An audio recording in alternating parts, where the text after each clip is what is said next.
ದೇವರನ್ನು ಪೂಜಿಸಿ ಸ್ವರ್ಗಕ್ಕೆ ಹೋದನೆಂದರೆ ಕರೆತಂದು ಮುಂದಕ್ಕೆ ಬಹಳ ವಚನ ಇದೆ. ಅಂಬಿಗರ ಚೌಡಯ್ಯನ ವಚನ.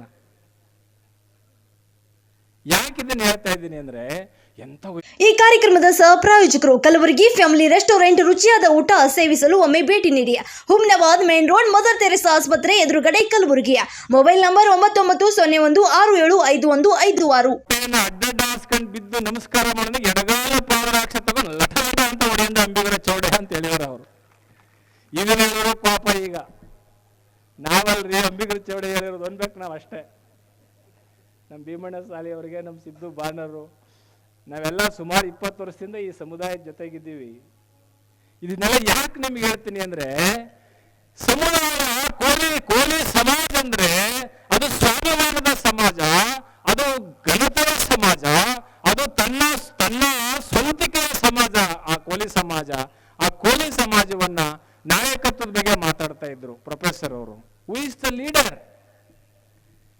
ಆಸ್ಪತ್ರೆಯಲ್ಲಿ ಮಲಗಿದ್ದಾಗ ನಮ್ಮ ಖರ್ಗೆ ಸಾಹೇಬರು, ನಾವು ವಿಠಲ್ ಎರವರು ಮಲಗಿದ್ದಾಗ ಓದ್ವಿ. ಧರ್ಮಸಿಂಗ್ ಸಾಹೇಬರು, ನಾವೆಲ್ಲ ಅಲ್ಲೇ ಇದ್ವಿ. ಚೀಟಿ ಒಳಗಡೆ ಬರೆದಿದ್ರು ನನ್ನ ಹೆಸರು, ವಿಠಲ್ ಎರವರು. ಒಂದು ಚೀಟಿಲಿ ಬರೆದಿಟ್ಟಿದ್ರು, ಜ್ಞಾನಪ್ರಕಾಶ್ ಸ್ವಾಮಿಗಳೇ, ಮೈಸೂರು ಸ್ವಾಮಿಗಳು ಅವರೇ ಬರ್ಬೇಕು ನನ್ನ ಅಂತ್ಯ ಸಂಸ್ಕಾರಕ್ಕೆ ಅಂತ. ಹಾಗೆ ನಾನೇ ಹೋಗಿ ಗುಂಡಿ ಒಳಗಿಳಿದು ಅವತ್ತು ಸಂಸ್ಕಾರ ಮಾಡಿದೆ. ಯಾಕೆ ಅಂದ್ರೆ ಅವರ ಸ್ವಾಭಿಮಾನ, ಅವರ ಘನತೆ, ಅವರ ಮಾತು, ಅವರು ಈ ಸಮುದಾಯಕ್ಕೋಸ್ಕರ ಬದುಕಿದ್ರು. ಖರ್ಗೆ ಸಾಹೇಬ್ರು ಕೇಳಿದ್ರು, ಏನ್ ಬೇಕ್ರಿ, ಏನ್ ಬೇಕು ಹೇಳ್ರಿ, ನನಗೇನು ಬೇಡಪ್ಪ, ನನ್ನ ಸಮುದಾಯನ ಎಷ್ಟಿಗೆ ಸೇರ್ಸ್, ಅದೊಂದೇ. ಇಷ್ಟನ್ನು ಯಾಕೆ ನಿಮ್ಮ ಮುಂದೆ ಹೇಳ್ತಾ ಇದ್ದೀನಿ ಅಂದ್ರೆ, ಸ್ವಾಭಿಮಾನಿ ಸಮುದಾಯ ಕಟ್ತಾನೆ, ಸ್ವಾರ್ಥಿ ಸಮಾಜನ ಹೊಡಿತಾನೆ. ಅದಕ್ಕೆ ದರ್ಜಿ ಏನ್ ಮಾಡಿದಂತ, ದರ್ಜಿ ಚಿನ್ನದ ಕತ್ರಿ ಮಾಡಿದಂತ. ಕತ್ರಿಗೆ ಏನಂತೀರಿ ನೀವು? ಕಂಚಿ, ಚಿನ್ನದ್ದದು. ಆ ಚಿನ್ನದ ಕತ್ರಿನ ಕೆಳಗೆ ಬಿಸಾಕಿದ್ ನಾನು. ಯಾತಾತ್ಕೋ ಬಾರ್ದಾರ ₹1 ಸೂಜಿ ಇದೆಯಲ್ಲ, ಅದನ್ನ ಪೇಟ್ಗೆ ಚುಚ್ಕೊಂಡಿದ್ ನನ್ನ ಪೇಟಿಗೆ. ಈ ಸಾಲ ಹೋಗಿದ್ನಲ್ಲ ಮಗ, ಅವನು ಬಂದಂತೆ, ಏ ಅಪ್ಪ ಬದ್ಮಾಸ್, ಚಿನ್ನದ ಕೈಂಚ ಕೆಳಗೆ ಬಿಸಾಕಿದ್ಯಾ ಅಂತ ಕೇಳದ್ ನಾನು. ಆಗ ಅಪ್ಪ ಕರೆದಂತೆ, ಬದ್ಮಾಸ್ ಬಾಯ್ಲಿ ಅಂತ ಕರೆದ, ರಪ್ಪ ಅಂತ ಹೊಡೆದಂತೆ, ಇಡೀ ಈ ಚಿನ್ನದ ಕತ್ರಿ ಎಷ್ಟೇ ಕಾಸ್ಟ್ಲಿ, ₹20,000 ಸೀರೆ ಆದ್ರೂ ಕಚ ಕಚ ಕಚ ಅಂತ ಕತ್ತರಿಸಿ ಚೂರು ಮಾಡ್ತಿದ್ದಲೆ. ಯಾಕೆ ಹತ್ಕೋ ಬೆಳೆದ್ರು ₹1 ಸೂಜಿ ಎರಡನ್ನೂ ಸೇರಿಸಿ ಒಂದು ಮಾಡ್ತಿದ್ದಲೆ. ಅದಕ್ಕೆ ಸೂಜಿ ನೆತ್ತಿ ಮೇಲೆ ಇಟ್ಟಿದ್ದೀನಿ, ಕತ್ರಿ ಕೆಳಕ್ ಹೋಗಿದ್ದೀನಿ ಅಂತ ಹೇಳ್ತಾನವ. ಈಗ ನಾವೇನಾಗಿದ್ದೀವಿ?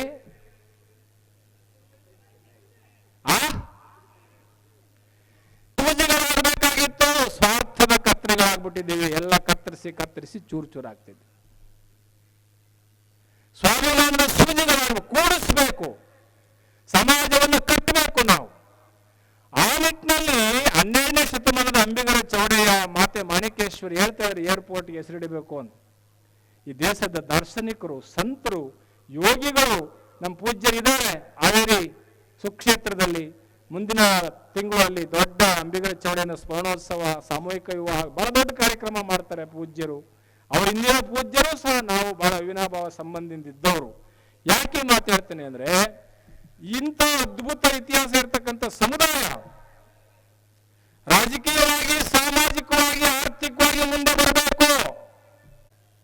ಏನಪ್ಪ ಅಧ್ಯಕ್ಷರೇ, ನಮ್ಗಳ ಮತ ಬೇಕು, ನಮ್ಮ ಹಿತ ಕಾಯ್ಬೇಕಲ್ಲ. ನಮ್ಮ ಹಿತವನ್ನ ಕಾಯಲಿಲ್ಲ ಅಂದಾಗ ಏನಾಗುತ್ತೆ, ನಮ್ಮ ಮತಗಳಿಗೆ ಕಿಮ್ಮತ್ ಬರೋದಿಲ್ಲ.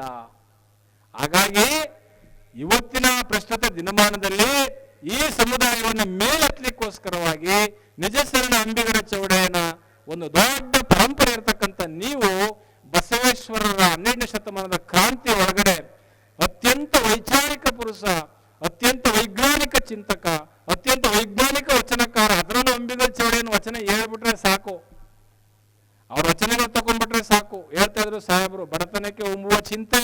ಎಷ್ಟು ಅದ್ಭುತವಾದ ವಚನ ಅದು, ಎಷ್ಟು ಅದ್ಭುತವಾದ ವಚನ.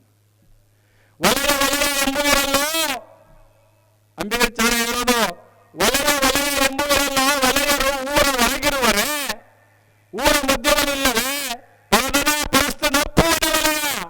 ಏನ್ರಿ ಮಾತದು, ಏನ್ ಮಾತದು, ಎಂಥ ಮಾತದು. ಪರದನ ಪರಸ್ತ ನಪ್ಪುವುದೇ ಒಲೆಯ, ತಂದೆ ತಾಯಿಗೆ ಗೌರವ ಕೊಡದಿರುವುದೇ ಒಲೆಯ. ಏನು ಅದ್ಭುತ ಮಾತು ಅಂಬಿಗರ ಚೌಡೆಯರು. ಹಾಗಾಗಿ ಬಹಳ ದೊಡ್ಡ ಕ್ರಾಂತಿ ಪುರುಷ ಅಂಬಿಗರ ಚೌಡೆ. ಅಂತ ಅಂಬಿಗರ ಚೌಡೆಯನ್ನ ಒಂದು ಸೋದಿಲ್ಲ, ಇರೋದಿಲ್ಲ. ನೀವು ಸಮುದಾಯ ಹಿಡ್ಕೋಬೇಕು, ಸಮುದಾಯಕ್ಕೋಸ್ಕರ ಬದುಕಿರ್ಬೇಕು.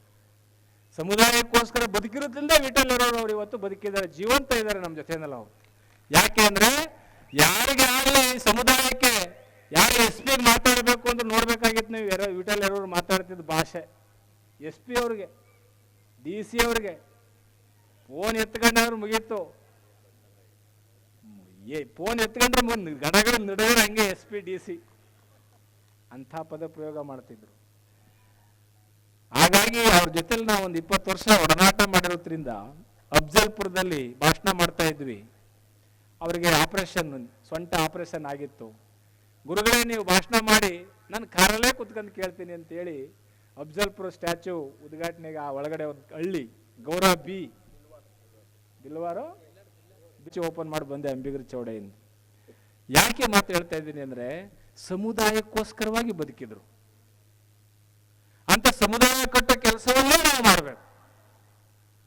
ಆ ನಿಟ್ಟಿನಲ್ಲಿ ಈ ಸಮುದಾಯವನ್ನು ಮೇಲೆತ್ತಲಿಕ್ಕೆ ಮಾತೆ ಮಾಣಿಕೇಶ್ವರಿ ಅಂತ ದಿವ್ಯ ಸಂತರು, ಅವರ ಹೆಸರಿನಲ್ಲಿ ವಿಮಾನ ನಿಲ್ದಾಣಕ್ಕೆ ಇಡಬೇಕು. ಒಡನೆ ಚಪ್ಪಾಳೆ ನಾವು ಅನುಮೋದನೆ ಮಾಡ್ತೀವಿ. ಯಾಕೆ ಅನುಮೋದನೆ ಮಾಡ್ತೀವಿ ಅಂದ್ರೆ ಇಡೀ ಭಾರತ ದೇಶದ ನಂಬರ್ 1 ಮಾತು ನಾನು ಹೇಳ್ತೇನೆ. ಅದನ್ನು ದಯಮಾಡಿ ಮಾಡಬೇಕು. ಮತ್ತೆ ನಮ್ಮ ಸಚಿವರಿಗೆ ಕೇಳ್ತೇನೆ, ಅವ್ರು ಏನು ಕೇಳಿದರೆ ಜಾಗ ಅದನ್ನು ತಮ್ಮ ಕಾಲಾವಧಿಯಲ್ಲಿ ಕೊಡಬೇಕು. ಈ ಸಮುದಾಯವನ್ನು ಮೇಲ್ಕೆತ್ತಕ್ಕಂಥ ಕೆಲಸವನ್ನು ಮಾಡಬೇಕು. ಹಾಗಾದಾಗ ಮಾತ್ರ ವಿಠಲ್ ಅವರಿಗೆ ಶಾಂತಿ ಸಿಗುತ್ತೆ.